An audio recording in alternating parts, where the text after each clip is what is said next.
นี่เป็นยุคของความขัดแย้งทุกคนทุกแห่งมีแต่ความวุ่นวายแต่เจ้าจะศีลธรรมและสันติสุขไม่ได้น่าเสียดาย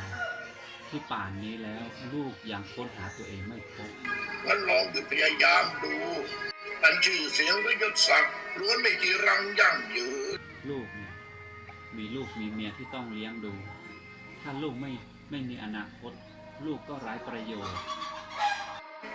ไร้ประโยชน์ก็อาจกลายเป็นประโยชน์ยิ่งได้อ่อนแอจึงรอดอ่อนโยนดำรงอยู่ไม่มีอะไรอ่อนกว่าน้ำแต่ไม่มีความเข้มแข็งได้ทำลายน้ำได้จงเป็นอย่างน้ำเถิดท่านอาจารย์นั้นบรรลุเป็นเซียนแล้วแต่ลูกยังเป็นคนทางโลกลูกยังอยากจะมีเงินมีทองเหมือนคนทางโลกงั้นเจ้าจงอดทนต่อเรื่องราวทางโลกไปกราบลาครับท่านอาจารย์